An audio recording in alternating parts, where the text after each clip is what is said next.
அரசியல் தலைவர் ஒருத்தர் ஒரு கருத்து சொல்றாரு. அந்த கருத்தை பற்றி இன்னொரு அரசியல் தலைவர்கிட்ட போய் அவர் சொன்னதை பற்றி நீங்க என்ன நினைக்கிறீங்க அப்படின்னு கேட்கிறாங்க.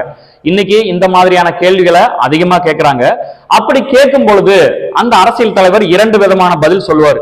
என்னன்னா, அவருடைய கருத்திலிருந்து நான் வேறுபடுறேன், இல்லைன்னா அவருடைய கருத்திலிருந்து நான் மாறுபடுறேன் அப்படின்னு சொல்லுவாங்க.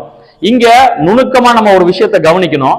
என்னன்னா, வேறுபாடு மாறுபாடு இந்த இரண்டு சொற்களுக்குமே நுணுக்கமான பொருள் வேறுபாடு இருக்கு. அவருடைய கருத்திலிருந்து நான் வேறுபடுகின்றேன், இல்லைன்னா அவருடைய கருத்துல எனக்கு வேறுபாடு இருக்கு அப்படின்னு சொன்னா, அவர் சொன்ன கருத்துல பெரும்பாலானதை நான் ஏத்துக்கிறேன், ஆனா ஒரு சில இடங்கள்ல மட்டும் எனக்கு மாற்று கருத்து இருக்கு அப்படின்னு பொருள். அப்படி இல்லாம அவருடைய கருத்திலிருந்து நான் மாறுபடுகின்றேன் அப்படின்னு சொன்னாலோ, அவருடைய கருத்துல எனக்கு மாறுபாடு இருக்கு அப்படின்னு சொன்னாலோ, அவர் சொன்ன எந்த கருத்தையும் நான் ஏத்துக்கல அப்படின்னு பொருள் தருது. இன்னும் சுருக்கமா சொல்லணும்னா, வேறுபாடு என்றால் வித்தியாசம் என்று பொருள், மாறுபாடு என்றால் முரண்பாடு என்று பொருள். இப்போ இரண்டு படங்களை காட்டி இந்த இரண்டு படங்களுக்குள்ள என்ன வேறுபாடு இருக்கு அப்படின்னு கேட்பாங்க.